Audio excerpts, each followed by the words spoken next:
Good afternoon, everybody. I do not have any announcements at the top, so we can go straight to questions.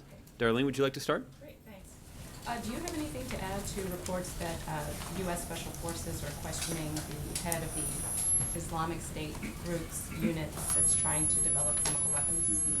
Unfortunately, I do not. I've seen those reports. At this point, I'm still constrained by some operational security considerations from commenting directly on the reports or even being in a position to confirm them. You do know, however, that there are U.S. military forces that are on the ground in Iraq that are part of these forces that are dedicated to carrying out raids, collecting intelligence, and where possible, getting access to high-value targets. But as it relates to any specific operation, I just don't have any information for you about that. Any information that does come from those kinds of operations will be distributed by the Department of Defense. Okay, next question. Was the president surprised by Hillary Clinton's upset last night in Michigan? Well, I haven't talked to him about the results of yesterday's election, but I think many people have expressed surprise that the outcome of the election was different than the outcome that was predicted by the pre-election polls. So I know there's been a lot of analysis that's been devoted to figuring out why the polls were wrong. I think what's more important is for us to acknowledge that there's a spirited debate on the Democratic side. And I think that's a really good thing for the party. I think we saw two candidates on the Democratic side yesterday that have a demonstrated ability to energize and inspire passionate Democratic voters. And when you're talking about a state that sometimes is a swing state, that's an important characteristic to have in your candidate. And on the Democratic side, we're fortunate to have two of them. Lastly, I wanted to follow up on a question you got, I think it was last week, and it was about some legislation on the Hill, and the White House hadn't seen the bill, but the Senate today finally passed the bill that will require the White House to set up teams for the transition. Okay. Do you have any update on whether the White House has a position on that, or do you even think legislation to ensure a smooth transition is necessary at all? Well, I can tell you, even absent any legislation, this administration is committed to making sure that President Obama's successor has the full cooperation of his staff in ensuring a smooth transition. We've talked before about how President George W. Bush directed senior members of his team to ensure that proper planning was in place to allow President Obama to transition to office as smoothly as possible. That, of course, is the responsibility of the incumbent president, but in the case of President Bush, it demonstrated a commitment to the smooth and effective operation of the government, even when it means cooperating with somebody who's in a different political party. And President Obama certainly hopes and expects to be succeeded by a Democrat, but either way, the incoming president can certainly count on the full cooperation of this administration in ensuring that the next administration can get off to a running start. And on the question about the bill itself? Yes, on the bill itself, I don't have a question. I don't have an answer for you in terms of whether or not we believe it is necessary. But at this point, I do not anticipate that the president will veto the bill. I would anticipate that he will sign it. Okay. Tim, nice to see you today. Thank you. Nice to be here. On ISIL and chemical weapons, how concerned is the administration that they're getting closer to developing more dangerous nerve gases? And how far away might they be if they are?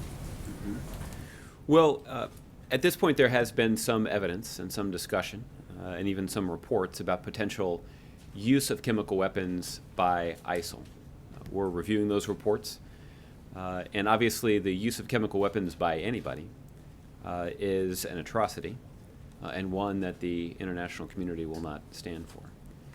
However, if those reports are correct, it would not be an outlier in terms of the tactics that we know that ISIL uses. We know that ISIL is an extremist organization that seeks to achieve their aims by terrorizing innocent people. And so their use of chemical weapons, if true, would be consistent with those kinds of tactics. It's certainly something that the United States and our international partners take quite seriously. So I think I'd leave it there. What can the U.S. do to prevent the development of muriatic gases?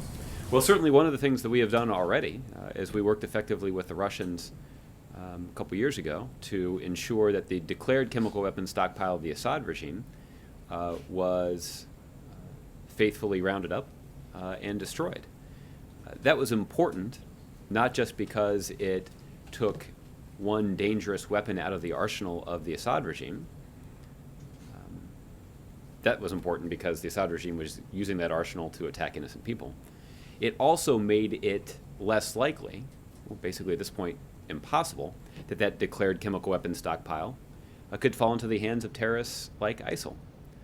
So eliminating that proliferation threat was another key benefit of our success in destroying the Assad regime's declared chemical weapons stockpile.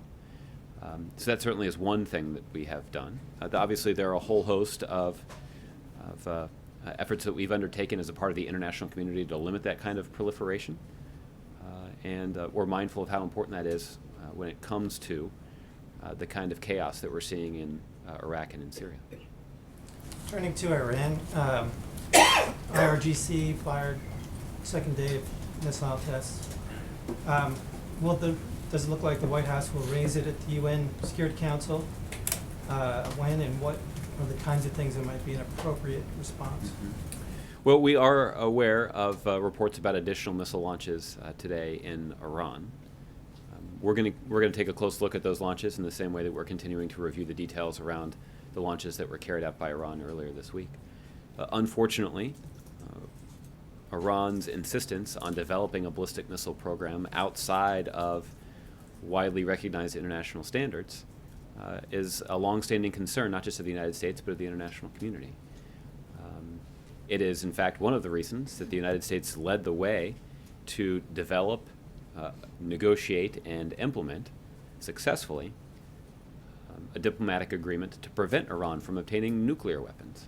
The reason that was significant is we know that Iran is working aggressively to try to enhance their ballistic missile capability and preventing them from being able to nuclearize their missiles is obviously important to our national security here in the United States.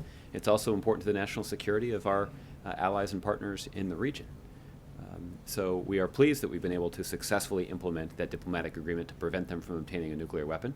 That makes our country and the region safer. But we will continue to redouble our efforts with our allies and partners in the region to try to limit Iran's ability to continue to develop their missile program outside of international conventions. And there is more that we can do to enforce sanctions that are in place. There are also a set of restrictions about what kind of equipment and materials can be shipped to Iran. And there's more that we can do to work with our partners to interdict those kinds of shipments that may include some of those illicit products. So this is something that we've been mindful of for quite some time. It's the reason that we pursued the international agreement to prevent them from obtaining a nuclear weapon. And as we learn more information about what exactly they have done, we'll determine an appropriate response. The other thing that I will point out is that we know that Iran is in a season of carrying out a number of military activities. And so it certainly would not be a surprise if there are additional launches over the next several days that are similar to the launches that we've seen already a couple of times this week. Okay? Yeah, and lastly, on the primary yesterday, in Michigan, Senator Sanders came through with a surprise win. Should that be interpreted that the Obama administration is out of step with a large chunk of the Democratic base on trade? And is this a sign that the White House should delay a push in Congress for TPP approval? Well, let me take that in a couple of different steps. I think we've acknowledged that there are a lot of Democrats who have a reflexive opposition to any discussion of expanding international trade. And that does make the politics of this particular issue complicated. But it doesn't in any way undermine the case that we make on the merits about how agreements like the Trans-Pacific Partnership that have stronger than ever standards that relate to the environment, to labor rights, and to human rights, those kinds of agreements are good for the U.S. economy. The reason that they are a net positive for the U.S. economy is that it begins to level the playing field, and it gives American workers and American businesses more of an opportunity to compete on that level playing field. And the president is confident that when American businesses and American innovators and American workers are given a fair playing field, that the Americans are going to win more often than not. So, there is this concern that is legitimate, that is articulated by many leaders in the Democratic Party about the impact that the broader forces of globalization are having on middle-class families and middle-class workers across the country. Those concerns are entirely legitimate. We have seen that there are certain sectors of our economy and even certain communities that have been more negatively affected by the forces of globalization. And so the question that the president has, and that he asks himself as the leader of the country, what can we do about it? As the leader of the United States, I have a responsibility to look out for the economy of this country and to look out for every community in this country. So what are we going to do about those forces of globalization? We haven't heard opponents of the Trans-Pacific Partnership articulate really a legitimate or realistic strategy for doing so. The president, on the other hand, has laid out a very clear strategy for making sure that the United States does more to engage with those countries, including some countries in Southeast Asia that have some of the most dynamic economies in the world. And that by leveling the playing field, we can make sure that U.S. businesses are not at a disadvantage when they're competing with those businesses in Southeast Asia. The other thing that we're doing is we're also making sure that those growing economies are going to, that we can do away with the 18,000 taxes that are currently imposed on goods that are stamped made in the USA. And that by cutting those taxes, we can actually make it easier for U.S. businesses to do business overseas. That is going to only expand economic opportunity, expand economic growth, and expand job creation right here in the United States. The other thing that we know from economists is that jobs that are directly connected to international trade, on average, pay more than jobs that aren't. So if we're looking to create good jobs in the United States, including good paying jobs, then we need to look for ways that we can open up more markets to U.S. goods and services. So all of that is a good thing, and that is the strategy that the president has for confronting this significant challenge. I recognize that this is not going to immediately overcome the decades of Democratic Party orthodoxy when it comes to opposing trade. But for people who are willing to consider this specific trade agreement on the merits, there's no mystery why the president and at least some Democrats in Congress are supportive of it. And we're going to continue to make that case across the country. Okay? Mary. On Robert Levinson, of course, today is the 9th anniversary of his disappearance. And back in January, the Iranians agreed to help with this case. But since then, there doesn't seem to have been any changes or strides made. Has Iran provided any useful information or leads? Are they cooperating at all? Well, you saw that the White House issued a statement on paper from me earlier today, marking the anniversary of Mr. Levinson's disappearance and noting our continued efforts to determine his whereabouts. As a part of securing the release of a handful of Americans that we know were unjustly detained in Iran, we secured a commitment from the Iranians to cooperate with the United States in our efforts to determine his whereabouts. The reason their cooperation is important is the last time that Mr. Levinson was seen, he was in Iran. And so, we've got some pretty pointed questions that we're asking the Iranians about what they may know about his current whereabouts. I don't have a lot of information to share about those discussions. I can tell you that those discussions are ongoing, and I can tell you that we take quite seriously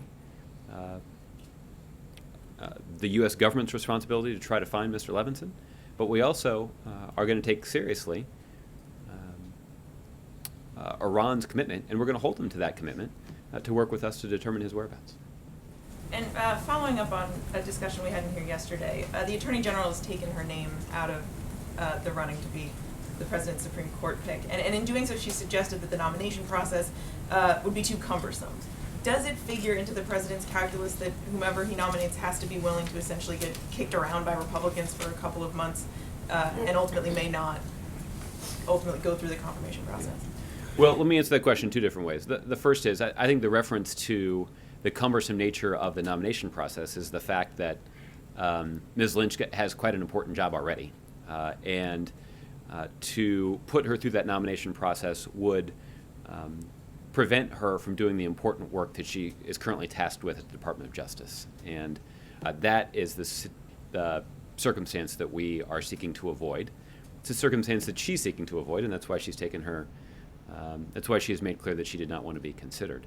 More generally, though, I do think that this is something that we discussed a little bit yesterday, that we see a leading Republican in the United States Senate indicate that Republicans would treat the president's nominee as a piñata. Now, he offers up this rather colorful description, despite the fact he doesn't know who the president's nominee is. I think that is a clear indication that Republicans in the United States Senate have no intention of being fair to the president's nominee. And I don't think that fits with anybody's description of what the Senate's constitutional responsibility is.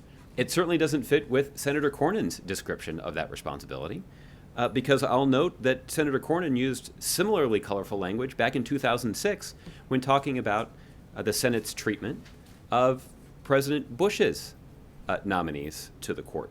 Let me just quote once again from Senator Cornyn, who said the current regime treats Supreme Court nominees more like piñatas than human beings. This is from 2006. And that's something that none of us should be willing to tolerate, Senator Cornyn continued. Let me just point out, Senator Cornyn was actually referring to a nominee from President Bush, Justice Alito, who received courtesy visits from Democratic senators on Capitol Hill. Judge Alito, when he was nominated for the Supreme Court, received a timely hearing.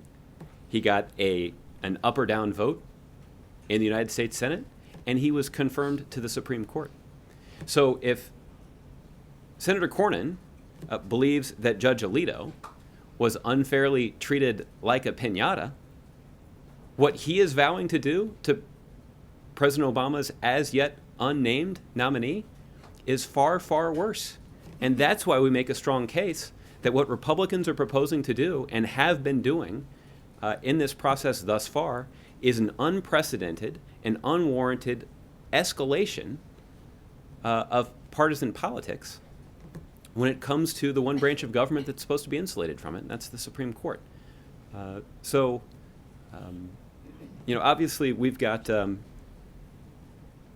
Republicans are going to have a difficult time, I think, trying to defend both the way that they have handled this thus far, and I think they're going to have a tough time defending following through on their threats to treat the president's nominee as a piñata. And as you try to sway Senate Republicans to consider the president's Supreme Court nominee, how much is the state of the presidential race, what role is that playing in your argument? I mean, are you suggesting or arguing that the Republicans may have a better chance trying their luck with the president's pick as opposed to, say, waiting down the road for anyone who's nominated by, say, a Clinton administration? Yeah. Well, I do think that Republicans are in a bit of a curious position, primarily because President Obama has had an opportunity over the course of his presidency to nominate two individuals to fill Supreme Court vacancies. Both of those individuals have received bipartisan support. That is an indication, and I would note that that was bipartisan support they received, even though Democrats had a healthy majority in the United States Senate. So even though he wasn't necessarily required to seek someone who had the kind of credentials and temperament and judgment that would earn bipartisan support, the president felt that was an important part of the job description. That's what's required by the Constitution, and that's what the president did, even though Democrats were in charge of the Senate.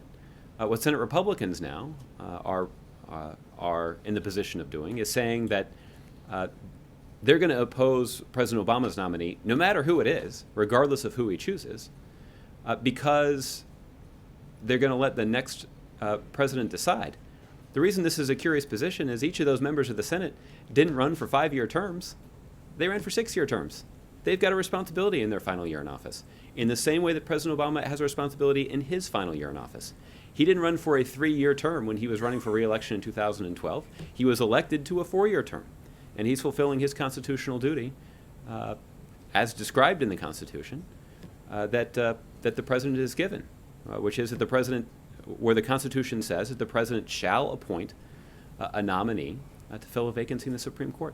That's what the president's going to do, and the Senate has a responsibility to give that person a timely consideration in the context of a hearing and a yes or no vote. Okay, let's move around. Mark. Josh, does the White House regard Robert Levinson as a hostage? Mark, right now the White House does not know the whereabouts of Mr. Levinson. The last time we knew of his whereabouts was 9 years ago today, and he was in Iran. And that is why we have compelled the Iranians, in the context of the agreement that was reached earlier this year, to work with us to determine exactly where Mr. Levinson is. The FBI issued a statement today referring to Robert Levinson as the longest held American hostage ever. Is that not part of policy with the White House? Well, I haven't seen the FBI statement. I can tell you what the White House view of this is, and it's simply that we'd like to know Mr. Levinson's whereabouts. We are legitimately concerned about his well-being, based on the fact that we don't know his whereabouts, and we are working with the Iranians who have agreed to provide us information about his location, and we're working with that to try and determine exactly where he is. And on the Supreme Court nomination, has the president started meeting with prospective nominees? Yeah, I will not be in a position.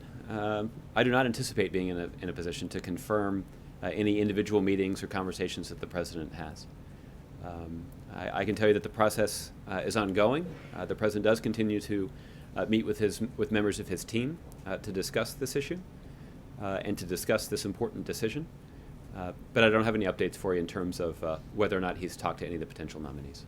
Can you wave us off an announcement today? I would not anticipate any significant Supreme Court news from the White House today. Or tomorrow? I don't have any guidance for tomorrow. Okay. Okay. Byron. Thanks, Josh. I saw reports that the president had endorsed in an Illinois state legislative race this week. Last week he endorsed in 2 Senate primaries. The president, you've said that the president wants to give Democratic voters a chance to weigh in the presidential race. What's the difference here? Well, each of them is a little bit different. I can take the Illinois one first, and it's sort of relevant to the question that you asked me about the Ohio Senate race. One of the reasons that the president weighed in on the Illinois state house race is the incumbent Democrat was somebody who had not demonstrated a commitment to pursuing common sense gun safety legislation. And the president made a promise earlier this year that he would ensure that his name would not be associated with, or he certainly would not support or advocate for the election of Democrats who don't support common sense gun safety legislation. And this is an example of the president following through. Now, what's also true, and I'll acknowledge this on the front end, is that we're not going to scrub the records and the campaign statements of every single Democrat at every single level of the ballot all across the country. But obviously, the president's home state of Illinois is a place that he knows well, and he knows some of the individuals well. And so the president felt like it was an important race for him to weigh in on. As it relates to Mr. Murphy and Governor Strickland, Congressman Murphy and Governor Strickland, the president is interested in doing as much as he can to support Democrats in their effort to retake the majority in the United States Senate. And he certainly has put his endorsement alongside who he believes are the strongest candidates in those 2 key states. But philosophically, what's the difference between intervening in a Senate primary and endorsing in the presidential race? Mm-hmm. Well, at this point, I haven't ruled out endorsing in the presidential race. The president hasn't either at this point. However, we do not plan to. And look, I think the dynamics of each race are different. And I think some of it also has to do with the president's view that, particularly at the presidential level, the Democratic candidates are likely to benefit from having a longer than expected campaign. That certainly was true when he ran in 2008. We were remarking earlier today that, after the election, or after the outcome in Michigan, that many people are observing once again that the Democratic contest is likely to last a little bit longer than most people expected. People were observing the same thing 8 years ago today. We're about a week out of the Texas and Ohio contests in 2008. Of course, Secretary Clinton won in Ohio, and she very narrowly won the primary in Texas, but lost the caucus. They have a rather peculiar system in Texas for choosing their delegates. And there had been, the thinking had been, if then Senator Obama had won one of those two states, that he might be able to seal the nomination. But because Secretary Clinton, or then Senator Clinton, emerged victorious, that this was going to be a protracted campaign. And there are many people who worried about the impact this would have on Democrats' prospects in the general election. But as you've heard me observe on a number of occasions, both Democratic candidates, particularly eventually the Democratic nominee, benefited significantly from that longer than expected campaign. That it gave him and the party the opportunity to build a campaign apparatus in states where Democrats had not previously had an aggressive general election effort. I singled out Indiana as probably the best example of that kind of state because Barack Obama won Indiana in 2008, and that was a place that Democrats hadn't even competed in quite some time. So those who are concerned that the presidential election and at least the Democratic contest in 2016 looks like it's going to last longer than was anticipated, that's not necessarily bad news. And I think that would also be part of the explanation for the president not weighing in that race. One more topic.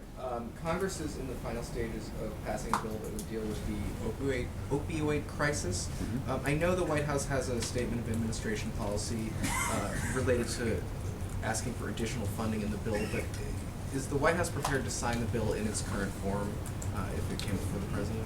Well, my understanding is this is something that's still being negotiated up on Capitol Hill. That at this point, our view is that we welcome recognition on the part of both Democrats and Republicans that opioid abuse is a significant problem in too many communities across the country. The problem with this bill is that it doesn't include nearly enough resources to begin to address that problem. So what we'd like to see the Congress do is do more than just pay lip service to the problem and actually put forward some specific ideas with funding to address it. The president, in his budget proposal, laid out about $1 billion in resources that he believed could be used to effectively combat this scourge in communities large and small all across the country. And Congress should consider legislation that includes the necessary resources rather than just passing a bill that observes there's a problem. But if this came to your desk or the president's desk, would he sign it? Would he support it as a first step? Well, again, we'll take a look at the bill as it works its way through the legislative process. But our view is that Congress should actually pass some legislation that has the necessary resources to begin to confront this issue. And if they're wondering about what sort of good ideas are out there in terms of programs that deserve funding, well, we've included them in our budget. And I suppose if the Republicans on the Budget Committee hadn't canceled the budget hearings before the president even released his budget, we'd have had more of an opportunity to talk about those ideas. Okay, Ron. Back to the trade issue in the Michigan vote, and this whole idea of kept saying how the TPP levels the playing field. One of the arguments that Bernie Sanders makes, and that his voters apparently agree with, is that there can't be a fair trade when workers in Vietnam earn 56 cents an hour minimum wage versus what American workers make, which is much more. Yeah. So to that specific point, how do you get a level playing field in the trade deal when workers someplace make 56 cents an hour, and that's the cost of the good, versus American workers making, at a time when wages are flat or not increasing significantly. Right. And it's one of the weaknesses in the economy. How do you get a level playing field in that paradigm? Well, I'll tell you what doesn't level the playing field at all, Ron. Doing nothing. complaining about it. That's not going to have any impact on policy in Vietnam. None. What will have an impact on policy in Vietnam is telling the Vietnamese government that if they want to have more access to the U.S. market, which we know they would like, that we're going to tell them, you need to do something about labor standards in your country. You're going to have to raise them. And if you don't, you won't have access to our markets. And we're going to go back to them and we're going to say, you need to start observing legitimate environmental standards in your country. And if you don't, then you won't have access to U.S. markets. You need to start protecting human rights in your country. And if you don't, then you're not going to have access to U.S. markets. Well, how is any of that going to raise a 56 cents an hour wage for a worker to make it anywhere comparable to what an American worker makes? And again, the basic argument that Senator Sanders and others are making is that with that kind of disparity, which is pretty striking, you can't have what you say is a level playing field. But my retort to that, Ron, is what are they doing? What do they propose? There's no strategy that's being laid out by the anti-TPP forces about what exactly they would do to counter the forces of globalization and actually stand up for middle-class workers in this country. And we've laid out a clear strategy for how we're going to do that. We're going to impose enforceable standards on Vietnam. If they want to have access to this country, they're going to have to put in place higher standards when it comes to labor rights, when it comes to environmental rights, and when it comes to human rights. The other thing that they're going to have to do is they're actually going to have to treat U.S. goods fairly when we want to do business in their country. That's significant because Vietnam has a rapidly growing middle class, and we are actually seeing significant economic growth rates in Vietnam. That is a tremendous opportunity for U.S. businesses to invest in Vietnam, do business in Vietnam in a way that will yield economic growth, job creation, and higher wages back here in the United States. We're going to cut taxes on 18,000 American goods that are imposed by other countries as a result of the Trans-Pacific Partnership. That is a coherent strategy for countering the forces of globalization, increasing wages, expanding economic opportunity, and creating jobs here in the United States of America. That's what we should do. And it's not just that I disagree with the argument that's being made by the other side. There's no counter proposal. There's no argument that's being made by the other side. So we all share concerns about the impact of globalization. There are communities in this country that are hurting as a result, but the question really is not whether or not that's occurring. The question is, what are we going to do about it? And President Obama has laid out a clear strategy for how we can tackle this challenge. And on the official state visit tomorrow, what is it? What is the criteria that gets a visit to that level? I believe this is the 12th, or will be the 12th during the presidency. Mm-hmm. And is it? Do the Prime Minister's comments about Donald Trump and him being an anti-Trump, as you've read, have anything to do with the fact that he is visiting the White House at this time? No, the reason that the Prime Minister Trudeau is visiting the White House is that he was invited by President Obama back in November to do so. And he is the leader of America's closest economic partner. And he is the leader of a country that does some really important work that's critical to the national security of the United States. The United States of America has a strong interest in cultivating strong ties with the nation of Canada, the people of Canada, and the new Prime Minister of Canada, and we're looking forward to his visit here tomorrow. That's been the case for many years, and there hasn't been a visit for 20 years until now. Mm-hmm. The timing just seems perhaps political. I think the timing is that it coincides with the election of a new Prime Minister in Canada. I think it's pretty straightforward. And anything about the guest list or anything else? I know there's a preview of sorts this afternoon. Yeah, we'll have more information on the guest list tomorrow. We'll release the guest list as we usually do. Okay, April. Hi, Judge. Two subjects. I want to do a Wednesday afternoon quarterbacking on Michigan last night. How did the auto industry bailout factor into the Michigan vote last night? What do you think about that, especially as Hillary Clinton ties herself so closely to this president? Mm-hmm. Well, look, all of your news organizations have hundreds of people on the payrolls who are doing post-election analysis. Seems like pretty good work if you can get it. Maybe someday I will, but not today. So I'll look. The president's made a very strong case about the positive impact that that his policies that he put in place had on the auto industry in Michigan. That industry, this great American industry, was on the verge of collapsing, and because of very difficult and in some cases politically unpopular decisions that this president made, very early on in his presidency, we've seen the American auto industry come roaring back. That is thanks primarily to the grit and determination of American workers, but it wouldn't have been possible without the policy decisions that this president made and that this administration implemented. And I don't know what impact that had on the primary. I can tell you it had a pretty significant impact in the general election in 2012 when this came up. You had a pretty stark contrast between President Obama's record of trying to support the American auto industry and a Republican candidate who famously wrote an op-ed suggesting that we should just let Detroit go bankrupt. When faced with that stark choice, even the Republican nominees' close ties to that state didn't make it particularly competitive. So I think that's the latest available evidence that we have in terms of a referendum on that policy decision. But we'll have to see how things shake out in 2016. But I wouldn't be surprised if we are faced with a general election choice between a Democratic candidate who believes strongly in the value of having invested in American manufacturing, and Republican candidates who, or a Republican candidate who don't recognize why that should be a priority. And looking at the communities in Michigan that are touched or impacted by the auto industry, how does this administration look at that community economically? Where do they stand economically in your opinion? Well, there's no denying the tremendous progress that the state of Michigan has made in digging out of the hole created by the Great Recession.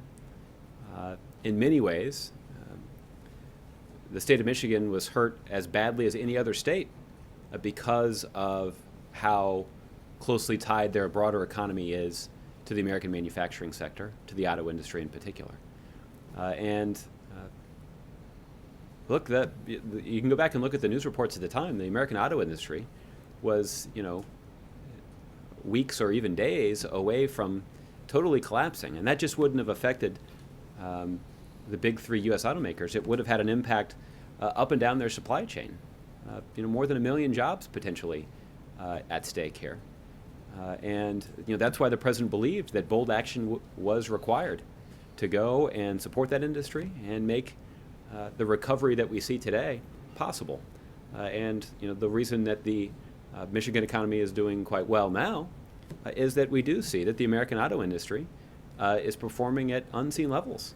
Their profits are higher, they're making more cars, and they're selling more cars than ever before. And that's a really good thing for the Michigan economy. It also happens to be a pretty darn good thing for the U.S. economy, too. And lastly, on the Supreme Court nominees, could you talk to us about these letters that the White House has been getting from organizations, their reports, that the Black Women's Roundtable gave a list of names and other organizations, and this is something that's happened before. Can you talk about the process once you get the names? Do you compare them to the list that you already have, the binder of 9, or the open binder that continues to get or new names, or are you adding new names? Because could you talk about the process, how these letters are handled? Well, obviously the process of filling a vacancy in the Supreme Court is something that a lot of people are quite interested in. That's understandable when you consider the broad impact that the Supreme Court has in policymaking. We've seen that some of the policies that this administration prioritized were at risk until the Supreme Court made a final ruling. I have in mind some of the Affordable Care Act rulings that would have significantly changed our ability to implement that law had the Supreme Court ruled in a different way. So the stakes are high, and obviously there are a lot of organizations that exist here in D.C. that are trying to influence policy that have some ideas about who should serve on the Supreme Court. And what you've seen the administration do is something that we do on a range of issues, which is to engage with people outside of this building to have a conversation with them about their views. That's part of the reason that the president has consulted with so many members of the United States Senate. I can tell you that there are Democrats and Republicans across Washington and across the country that have been consulted by the White House on this specific decision that the president has to make. That all of that is fed into the process that's being run by senior members of the president's team. to present him with the information that he needs to make a decision. And this kind of consultation and outreach is a part and parcel of what we do here every day at the White House. So you said that these groups in DC are trying to influence, and then you just said it's fed into the process. So you're saying to me they have some level of influence on the process, or is that too strong? Well, no, I think what I'm saying is that there has been a concerted effort on the part of White House officials to reach out beyond the White House to consult with interested parties on this decision. And we obviously take that feedback seriously. And we welcome the kind of input that we've received out of the many conversations that have occurred thus far. So you take seriously the feedback from the Congressional Black Caucus, the Black Women's Roundtable, and even the NAACP and some other groups that say Loretta Lynch should be your nominee. You take that seriously? Absolutely. Absolutely. Now, Ms. Lynch has also indicated that she does not want to be considered for the appointment because she's got a lot of important work to do at the Department of Justice. That certainly is an understandable position because she does have a lot of important work to do at the Department of Justice, and serving as the nominee of the Supreme Court would interfere with her ability to get all that done. So you've taken her off the list? She has indicated that she does not wish to be considered, and we've granted that Off the request. list. Yes. Yes. So, Suzanne. can you tell a little bit more about the incident that happened yesterday, the arrest of Kyle Andrew Odom here at the White House, who was suspected of shooting the pastor in Idaho, whether or not the White House was a target, the president, and the list. There was a manifesto regarding the pastor's name, members of the Senate as well as the House, and Israeli officials that he was targeting in some way. What can you tell us about that?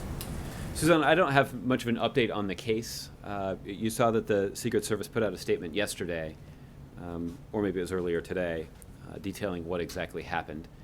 This individual was apprehended by United States Secret Service personnel after he threw some material over the south fence line of the White House.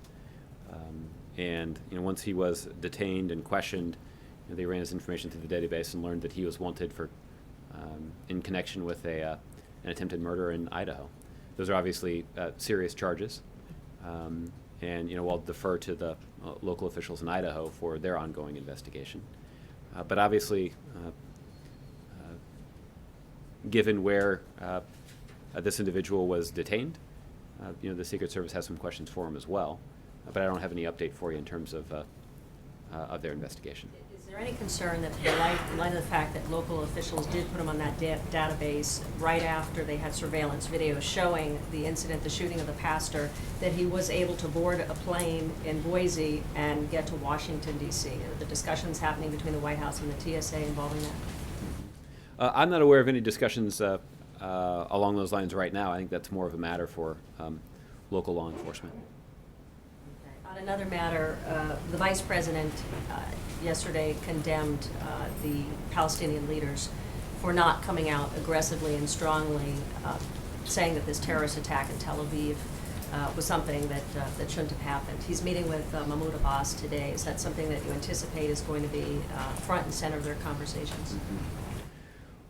Well, the reports of this particular incident were just emerging prior to my briefing yesterday. And at that point, I offered strong condemnation, as we routinely do, when these kinds of terrorist incidents occur.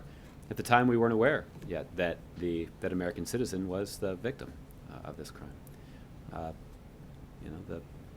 This kind of attack would be outrageous even if it didn't involve an American, but clearly it does. And that's why the thoughts and prayers of everybody here at the White House are with the family of the young man who was killed yesterday. The Vice President spoke to this when he had an opportunity to do so at his public appearance with Prime Minister Netanyahu. And it does seem hard to imagine that this issue would not come up when the President meets with President Abbas. Is the expectation... When the Vice President meets with President Abbas. Sure. Is the expectation that he would publicly condemn this attack, that is what is required of Abbas? Well, our expectation would be that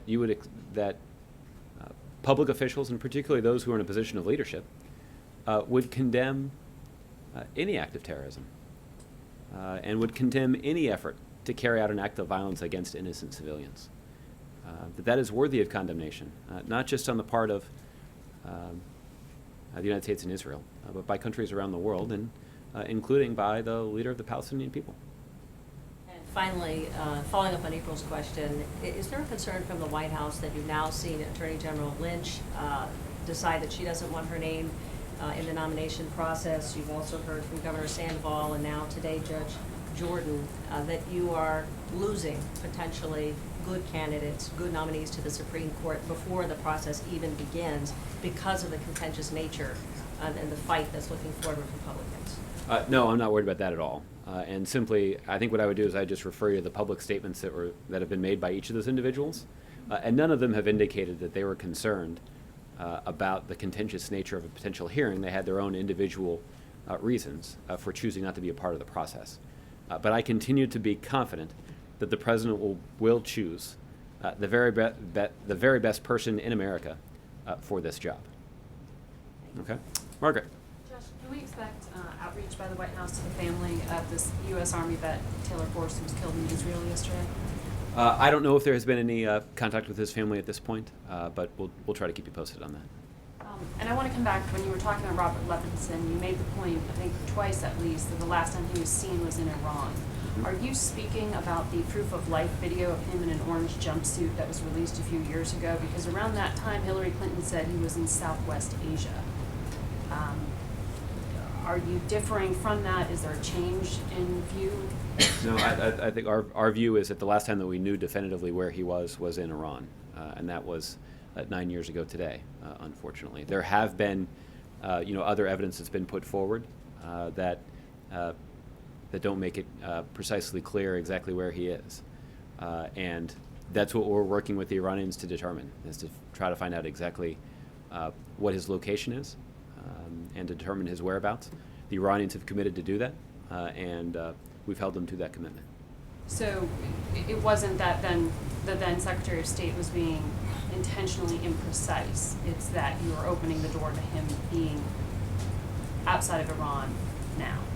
I think what I'm doing is I'm explaining why we believe that Iran has an obligation to assist the United States in determining his whereabouts. The reason for that is the last time that we knew definitively where he was in Iran. And we believe that places upon the Iranian government an obligation to work with us to try to find him and to determine his whereabouts, to determine his location. And that's what we're seeking to do. The Iranians have agreed to do that in the context of this agreement that was reached earlier this year, and we're holding them to that commitment. You said you hadn't seen the FBI statement that used the word hostage. That statement, that phrase was not in the State Department print statement, that was not in the White House statement. Are you saying, though, beyond the PR statements, that the White House does not view him as a hostage?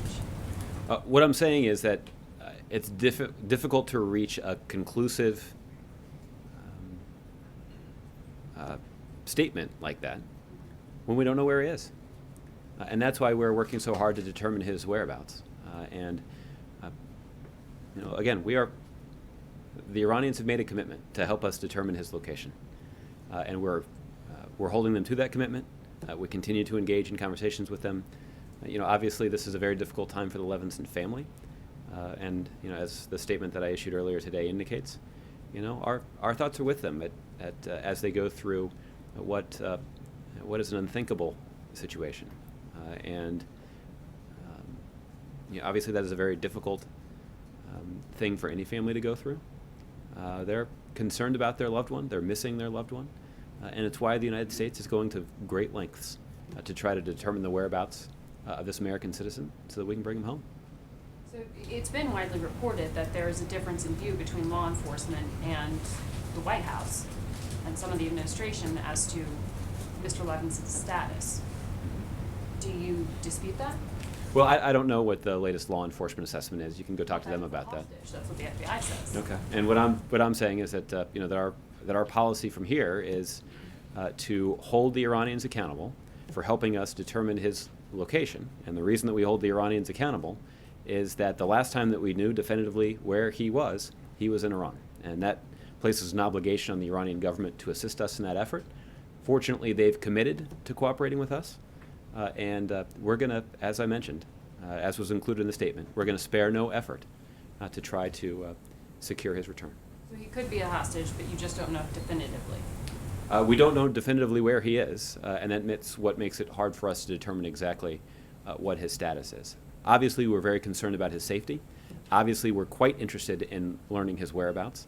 Obviously, the Levinson family has gone through a great deal of turmoil and pain, and that's why we have placed such a priority on finding him and bringing him home. Different topic. Cuba, there was an op-ed in Communist Party paper, editorial I should say, with Cuba demanding and making clear that they're not going to change their policies for the U.S. and saying that President Obama could do more. Are you disappointed at this? Does it set a negative tone for the President's upcoming visit? No, I'm not particularly concerned about it. We've obviously got a pretty long agenda for the President's trip to Cuba. And that long agenda includes visiting with political opponents of the Cuban government and standing up for, in a very tangible way, the universal human rights of the Cuban people. And that, after all, is our priority here, is that by more deeply engaging the Cuban government, the Cuban economy, and the Cuban people, we can more effectively advance the interests of the Cuban people. That certainly has positive economic benefits for the United States, as my friends at the Chamber of Commerce and the American Farm Bureau and other places would tell you. But this also is an opportunity for us to use the moral influence of the United States to advocate for greater freedoms for the Cuban people. That's something that the United States does around the world, and it certainly makes sense that we'd be doing that in a country just 90 miles off our shore. Okay, Kevin. Thanks, Josh. Back on Attorney General Lynch, would you agree it's possible the President informed her before she made that statement yesterday that she simply was not going to be the nominee and allowed her the dignity of issuing a statement on her own? I'm not aware of the President having done that. My understanding is that she contacted the White House to make clear that she has a lot of important work to do at the Department of Justice, and for that reason asked not to be considered for an appointment to a new job. I was curious because when I asked you back on February 19th about the same topic, you used Solicitor General Kagan as an example of someone who had lieutenants who could certainly do the job, and that would not interfere with her ability to go through the process while still conducting the business of the people of the United States. Mm-hmm. So I'm just curious, what's different here? Yeah, I think what's different here is that the scope of responsibilities for the Attorney General of the United States are much broader than the scope of responsibilities for the Solicitor General. But to use that as an example, when I ask you to say that, yeah, you know. Because I think it's a relevant example. Obviously, Right. Ms. Kagan served in the Justice Department. Obviously, that's where the Solicitor General is. And she is somebody who has turned out to be an excellent Supreme Court justice. So in that situation, we were able to design a solution that allowed Ms. Kagan's deputy to assume some responsibilities while she went through this process. But when you consider the scope of responsibilities, particularly some of the more challenging things that are being dealt with over at the Department of Justice right now, and things like fighting ISIL, there are a number of prosecutions, including the FIFA prosecution, that are ongoing, and to remove Ms. Lynch from the equation would be unnecessarily disruptive. And that's why she made an affirmative request to not be considered for the appointment to the Supreme Court, and the President granted that request. I want to follow up also on her comments about the ongoing investigation into the Clinton email scandal. She made a recent comment suggesting that under no circumstances did they confer with the White House. There was no sort of back and forth. Can you just sort of, again, reiterate from the administration's perspective, has there been any conversations during this investigation at all? Has there been any updating done by the DOJ? Are you aware of anything? Have you seen any sort of back and forth? Mm-hmm. Well, obviously, I have not been a part of any of those conversations, and the Attorney General who leads that department says that they did not occur. So I wouldn't have any reason to disagree with her or to think that she's not correct when she says that the Department of Justice has not been communicating extensively with the White House about this. But you haven't had any conversations with anyone? No one's given you any guidance? Of course not. Okay. Lastly, I want to also ask you about, and this is sort of a broad sweep, Judges Srinivasan, I've heard of him. Eric, just going down the list here, Kelly, Watford. Broad brush, what do they have in common? What makes them interesting possible nominees? Well, at least a couple of the names that you mentioned there are individuals who were appointed by President Obama to the federal bench. And in most cases, these were individuals who were confirmed with bipartisan support by the United States Senate to serve on the federal bench. I would be the first to acknowledge, as I have on previous occasions, that an appointment to the Supreme Court is certainly a unique case.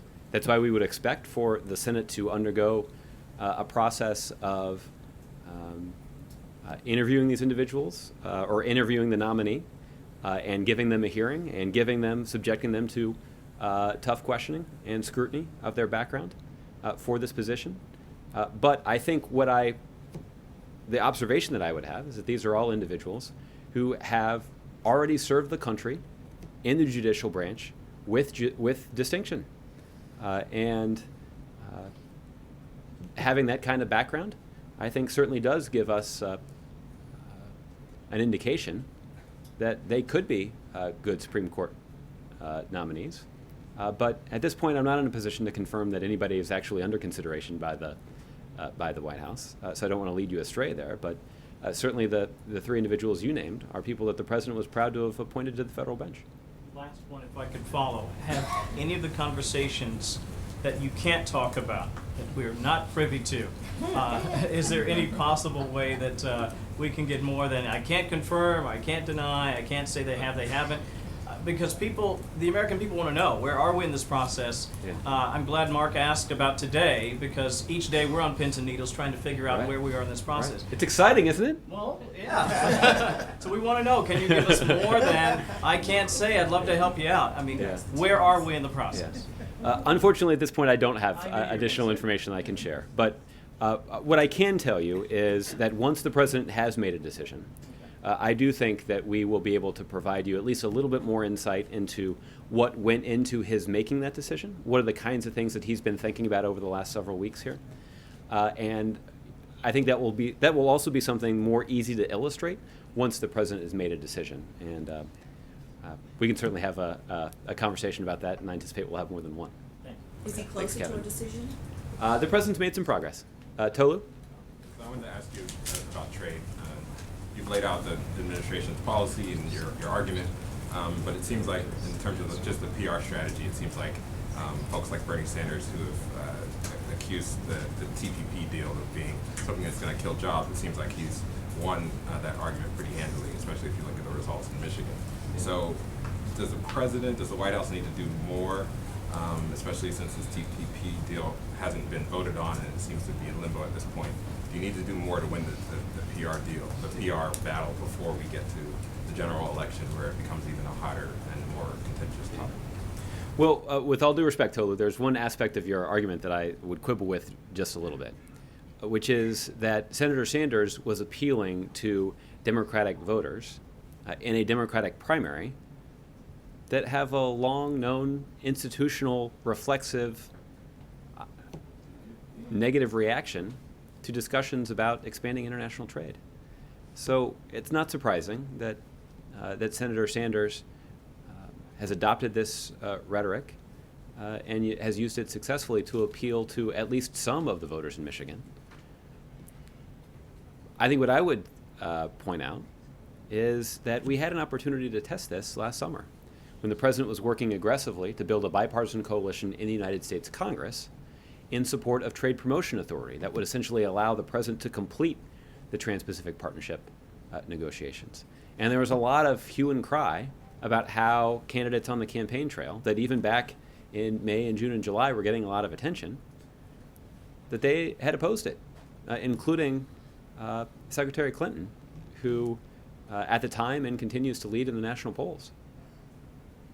And there was concern among some in Washington that this would be the final nail in the coffin of our efforts to secure trade promotion authority legislation, when in fact we actually succeeded in building that bipartisan majority.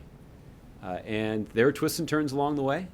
The death of that legislative effort was predicted more than once. We encountered a few snafus, but we were able to overcome them. And that's why I would encourage you to not be distracted by the debate on the campaign trail when it comes to evaluating the prospects for our trade legislation.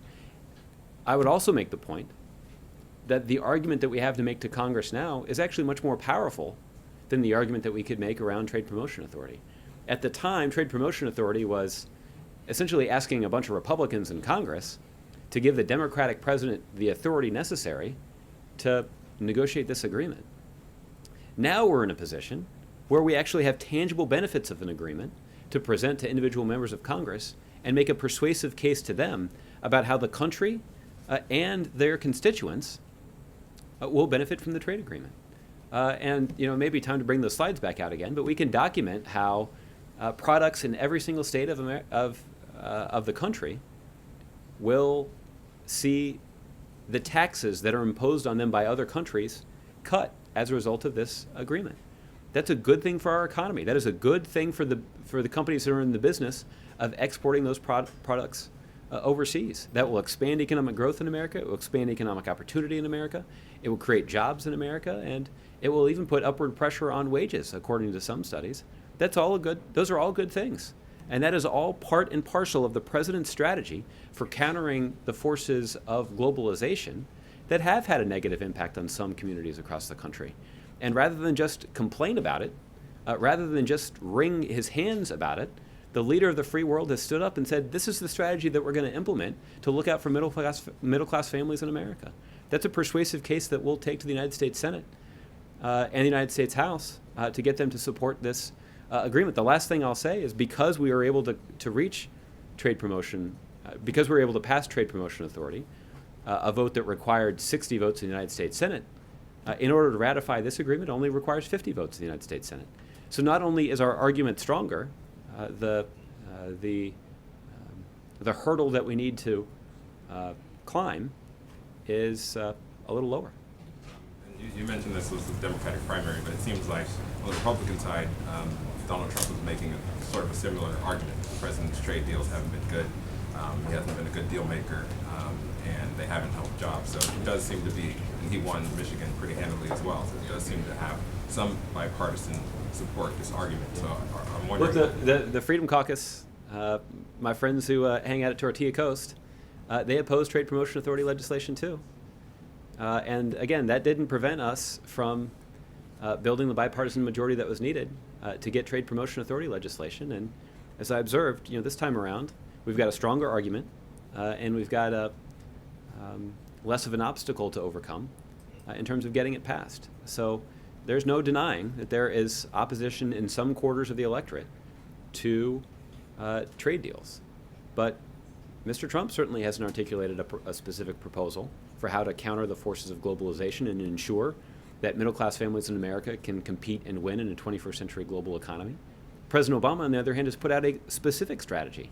And he isn't just making empty proposals. He actually is going out and engaging in the world and using the influence of the United States of America to reach these agreements. And now we need, we're getting close to a situation where we will be asking the Congress to pass it.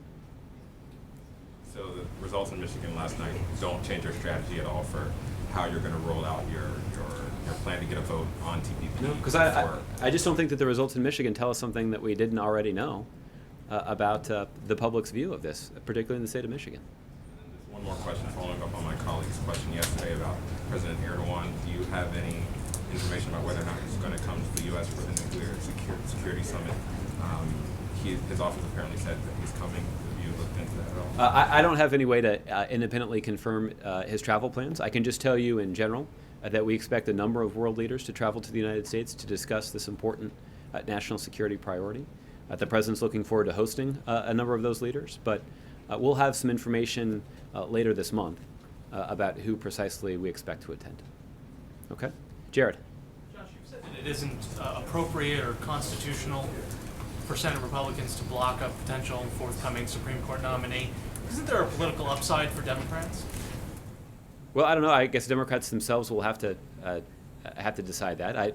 I suspect that a member of the United States Senate who's willing to make the case that they're going to abide by their constitutional duty is likely to fare better than a member of the United States Senate who is publicly refusing to fulfill their constitutional duty.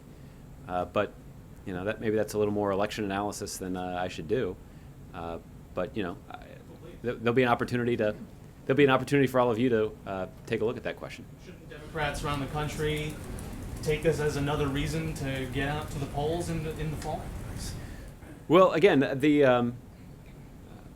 I do think that there is a challenge that Republicans who are on the ballot in the fall will face about having to try to defend the record of a United States Senate that certainly in the first few months of this year has routinely not just opposed the president's proposals, but rejected their basic responsibility to govern. And setting aside the Supreme Court, that is true of Republicans' refusal to even consider the plan that we put forward to close Gitmo, to refuse to even consider a hearing on the president's budget. They canceled that hearing before the president even put his proposal out, to say nothing of their long-standing promise to offer up an alternative to Obamacare, something that they have failed to do, even though they've now voted 60 or so times to repeal it. The same applies to immigration reform or gun control. On so many of the important issues facing the country, it's not that Republicans are just saying no, it's that Republicans are refusing to do their job. And that's particularly problematic when I think most Americans understand that once you assume the majority in one of the legislative bodies of Congress, in this case Republicans have a majority in both legislative bodies in Congress, that means they have a responsibility to govern. Ostensibly, that's the reason they ran for the job in the first place, is because they wanted to have some influence over running the country.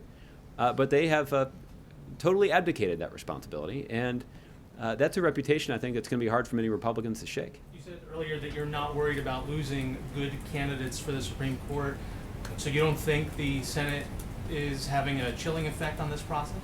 No, I do not. At least not on the president's ability to choose the right person for the job. So if there's no tangible ill effect, I guess no harm in legal parlance, what is actually wrong with what the Senate's doing? I mean, they're essentially just taking a political posture, which you can't really fault them for, and since they're not having an ill effect, and they're not having there's no nominee that's actually out there, what have they actually done that the White House thinks is wrong?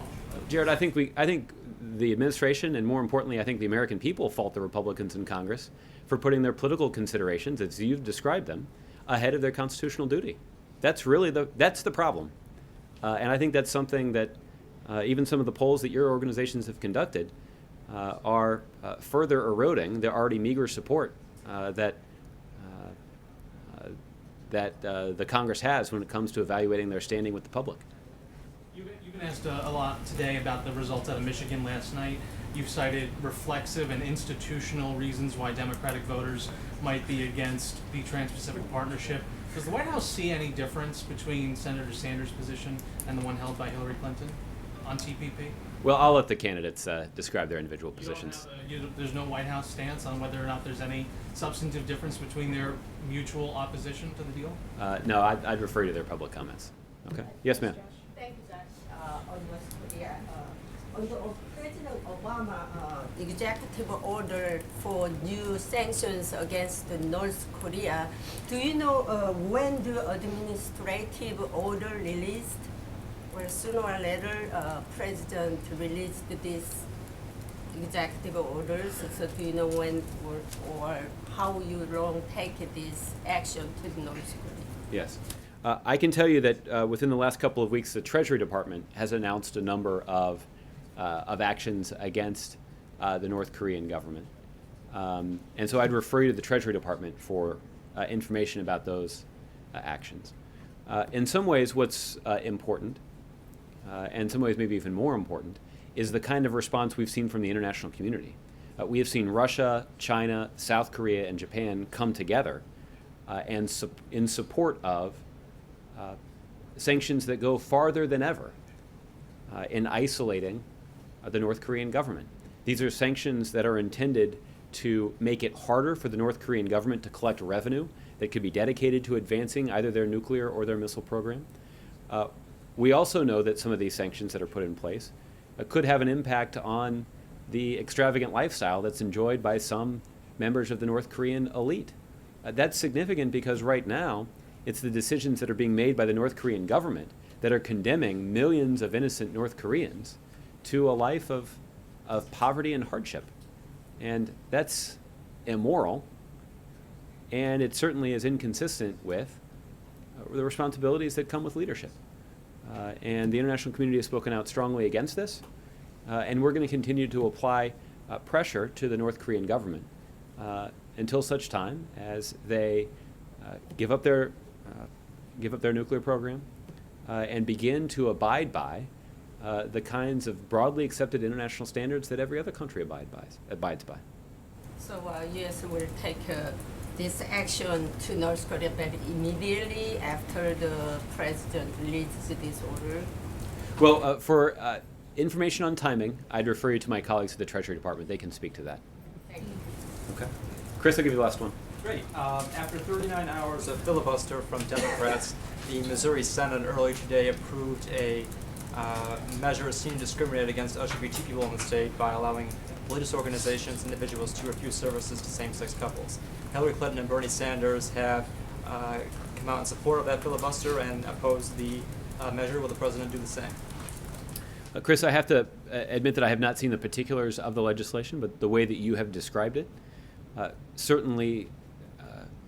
certainly sounds as if that particular bill would be inconsistent with the values of justice and fairness and equality that this administration has long pursued. Again, if we have a more specific response to the actual bill, I'll let you know. But the president is quite proud of how over the last 7 years we have sought to advance equality in this country. And it'd be a shame if a bill like the one that you described were to deal that a setback. As a Missouri native, would you be personally offended if your home state passed a measure that would allow LGBT discrimination in the name of religious freedom?